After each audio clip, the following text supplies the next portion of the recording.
दर्यापूर शहरातील बनोसा येथील नवजीवन हॉस्पिटलमध्ये प्रसूतीकरिता दाखल असलेल्या गर्भवती महिलेची प्रकृती गंभीर होत असल्याचे दिसल्यानंतर हॉस्पिटलने नातेवाईकांना तातडीने तिला अकोला येथे रेफर करण्यास सांगितले। बुधवारी अकोला येथील शासकीय रुग्णालयात दाखल करण्यासाठी नेत असताना महिलासह तिच्या पोटातील बाळाचा दुर्दैवी मृत्यू झाला। डॉक्टरांच्या हलगर्जीपणामुळे बाळंतीण व बाळाचा मृत्यू झाल्याने संतापलेले नातेवाईक गुरुवारी 24 एप्रिलला नवजीवन हॉस्पिटलमधील डॉक्टरांना जाब विचारण्यासाठी धडकले। त्यानंतर चिडलेल्या नातेवाईकांनी दर्यापूर पोलीस ठाण्यात जाऊन डॉक्टरवर कारवाई करण्याची मागणी केली। दर्यापूर तालुक्यातील कळाशी येथील वर्षा दीपक कुटेमाटे वय 25 वर्ष महिलेची दुसरी प्रसूती करण्यासाठी तिच्या कुटुंबियांनी तिला नवजीवन हॉस्पिटलमध्ये दाखल केले। 2 दिवस उपचार घेतल्यानंतर प्रकृतीत सुधारणा होत नसल्याने लक्षात आल्याने कुटुंबियांनी डॉक्टरांकडे विचारणा केली असता डॉक्टरांनी यावर मी उपचार करतो असे सांगितले, परंतु योग्य उपचार न झाल्याने माझ्या पत्नीचा मृत्यू झाला असे मत आहे। पत्नीला मी नवजीवन हॉस्पिटलमध्ये दाखल केले होते, मात्र तिच्यावर डॉक्टरांनी योग्य उपचार केले नाही। प्रकृती अत्यवस्थ झाल्यावर तिला दुसऱ्या दवाखान्यात न्यावे असे सांगितले। डॉक्टरांच्या हलगर्जीपणामुळेच पत्नीचा व बाळाचा मृत्यू झाला। याबाबत पोलिसांना तक्रार देण्यास गेलो होतो। अखेर सर्व नातेवाईकांनी दर्यापूर पोलिसात डॉक्टर दाम्पत्याला या मृत्यू जबाबदार धरण्याची मागणी केली, मात्र पोलिसांनी आधी अंत्यसंस्कार करून घ्यावे अशा सूचना केल्या। त्यानंतर मृतक महिलेच्या पतीने दर्यापूर पोलिसात हलगर्जीपणा जबाबदार असलेले डॉक्टर रवींद्र साबळे व माधुरी साबळे दाम्पत्यावर रीतसर गुन्हा दाखल करण्यासाठी तक्रार दाखल केली आहे। यामुळे या प्रकरणाला आता वेगळे वळण मिळण्याची शक्यता निर्माण झाली। दर्यापूर पोलिसांनी सदर मृतक महिलेच्या पतीची तक्रार दाखल करून घेतली असून याबाबत पुढील प्रक्रिया सुरू आहे। तक्रारीत नवजीवन हॉस्पिटलचे डॉक्टर रवींद्र साबळे व त्यांच्या पत्नी डॉक्टर माधुरी साबळे यांना जबाबदार धरण्यास यावे अशी मागणी करण्यात आली। Bureau report APJ news. Deepak Madhukar Kutemate काय झालं, कसं झालं तुमच्या लक्षात? त्या मॅडम पाशी आम्ही पहिल्या महिन्यापासून चालू हा। मॅडम आता काही असेल तर सांगून द्या। सोनोग्राफी केल्या 3, तिसऱ्या महिन्याची, 9व्या महिन्याची, 7व्या महिन्याची केली। बाळ चांगला आहे म्हणे, बिनकाळजी राहा म्हणे तुम्ही, तुमच्या बाळाला धक्का नाही लागत आणि सीजन नाही करागत, काही नाही करागत, बाळही चांगला आहे, वजनही चांगला आहे म्हणे त्याचं, नो टेन्शन राहा म्हणे तुम्ही, चांगला आहे म्हणे। असं मग आम्ही तिच्यावर हे केला भरोसा।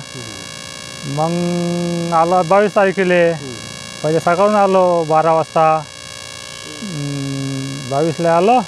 मग पोट दुखलं तर येतात संध्याकाळी, मग पोट काही दुखलं नाही, मग जरासे दुखे लागलं चालू, मग मी अधिक आलो 4 वाजता, 4:30ला आलो। मग मॅडमने दाखवलं, मॅडम म्हणते मग भरती राहा, मग आम्ही भरती राहिलो। मग त्याच्यातून 22ही चालली, दुसऱ्या दिवस 12ही वाजून राहिले, तिचं लागलं चालू 10 वाजतापासून पोट दुखणं। मग मॅडमची भेट घेतली, मॅडम आमचा पेशंटचं पोट दुखून आलं, भयानक दुखून आलं, कसं मॅडम दुखतेच म्हणे, हे का सुरुवातच आहे म्हणे चालू दुखायची।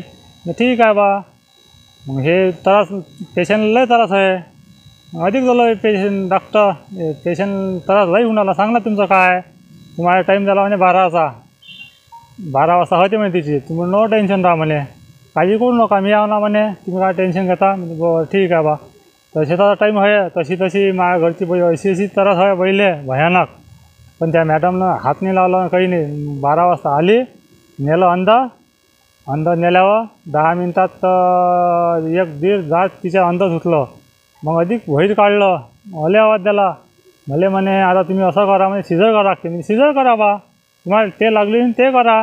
मग सिजर अंदर नेलं सिजर करायला, मग तिकून आलं, अधिक आवाज दिला, मी किती टाईम आहे, म्हणजे 1-1.5 घंटा, अर्धा घंटा टाईम आहे म्हणे, होते म्हणे आता सिजर, 10 मिनिटात सिजरच होते म्हणे, 10 मिनिटात लेकरू बहीण निघते म्हणे। ठीक आहे बा, निघालो। मग अधिक 10 मिनिटांना आवाज दिला, या म्हणे भाऊ, बोला का आलं, पेशंट म्हणे हलवावं लागते म्हणे तुम्ही, कुठे न्या म्हणे, पण पेशंट न्या म्हणे। पण हे पेशंट पाहिला अंदर, मला इतका थम न राहिला, माझ्या घरच्या बैले दम घ्यायला इतका त्रास आहे, भयानक त्रास आहे, पण त्यानं लेकरूने काढलं ना, बैलने वाचवली, काहीच नाही केलं त्यानं। कारवाई झाली पाहिजे मॅडम, पूर्ण नाव पुरं माधुरी साबळे, गुन्हा झाला पाहिजे। माझं नाव मुक्ता राजू वानखडे, मी तिची नणद आहे।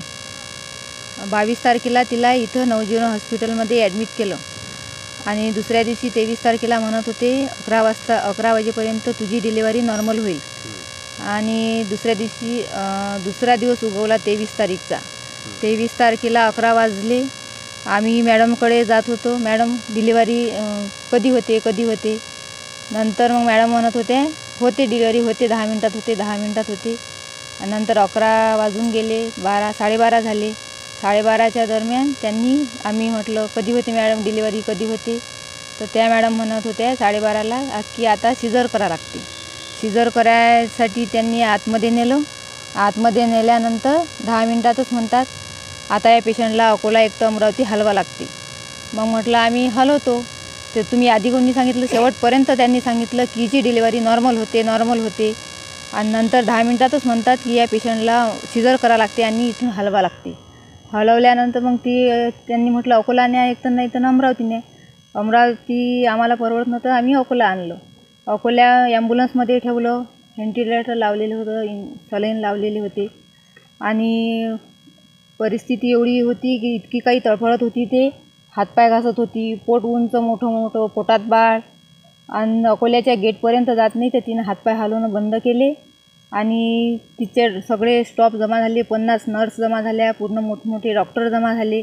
आणि तिला टेबलवर टाकलं. 10 मिनटातच तिला तिच्या बाळाला आणि तिला मृत घोषित केलं. तुम्हाला आता काय याच्यावरून कारवाई हवी?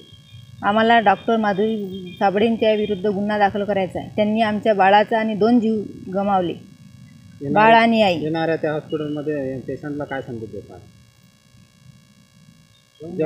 त्या पेशंटमध्ये जे येणार आहे पेशंट त्यांना संदेश काय त्यांना देतात? सांगायचं तिथं जायचं नाही. ते डॉक्टरनं खूप काही गुन्हे केले. खूप काही पेशंट गमावले. तिथं जाऊन म्हणजे आताच तर आमचेच तर 2 कारण की हिला अगोदर 5 वर्षाची घरी मुलगी आहे. 3 जीवांचा श्राप घेऊन राहिली ना ते. एक घरची मुलगी म्हणते बाबा माझी आई कधी येते. आणि तिच्या पोटात असणारं ते बाळ गेलं. तिची आई गेली. 3 जीवांचा श्राप घेऊन राहिली. अधिक काय सांगायचं तिच्याबद्दल.